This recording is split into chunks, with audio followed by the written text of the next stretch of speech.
తాను ప్రాతినిధ్యం వహిస్తున్న చిత్తూరు పార్లమెంట్ నియోజకవర్గాన్ని ఆర్థిక పారిశ్రామిక రంగాలలో అభివృద్ధి చేయడానికి కార్యాచరణ ప్రణాళికను ఇప్పటికే సిద్ధం చేసినట్లు పార్లమెంట్ సభ్యుడిగా ఎన్నికైన దగ్గుమల ప్రసాదరావు వెల్లడించారు.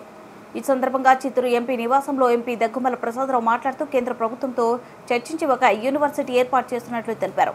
మధ్య తరహా పరిశ్రమల ఏర్పాటు కోసం ఔత్సాహిక పారిశ్రామికవేత్తల కొరకు తన కార్యాలయంలో హెల్ప్ డెస్క్ ఏర్పాటు చేస్తున్నానని ఆసక్తి కలవారు తనను సంప్రదించాలని ఎంపీ దగ్గుమల ప్రసాదరావు తెలిపారు.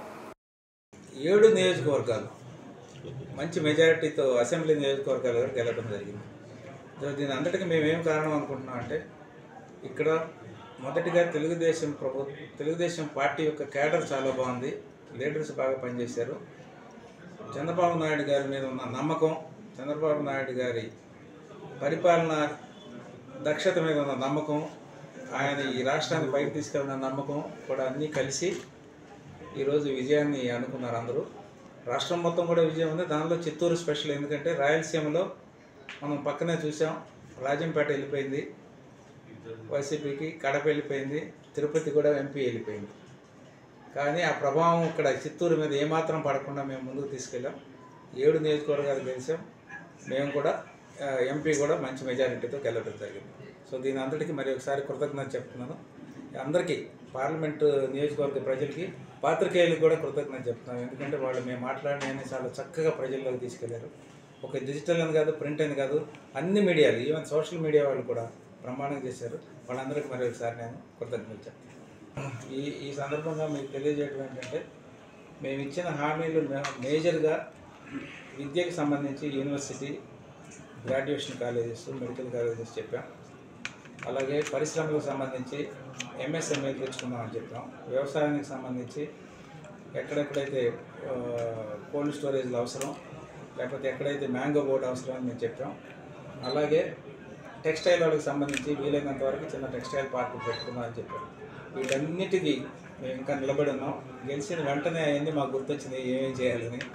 ఇక్కడ మేము ఆఫీస్ పెట్టి ఏది ప్రయారిటీలో చేయాలి, ఏది మినిస్ట్రీలో ఇది జరుగుతుంది అని చెప్పి మేము సోర్స్ అవుట్ చేస్తాము. ఒక 1 మంత్ ఈ హడావిడి తగ్గగానే పనిలోకి దిగిపోతాం. దిగిపోయి ప్రయారిటీ ప్రకారం ఒక్కొక్కటి చేసుకుంటాం. యూనివర్సిటీకి సంబంధించి మీరు 11వ తారీఖున చంద్రబాబు నాయుడు గారు కూడా ప్రామిస్ చేశారు, మీ అందరికీ తెలుసు.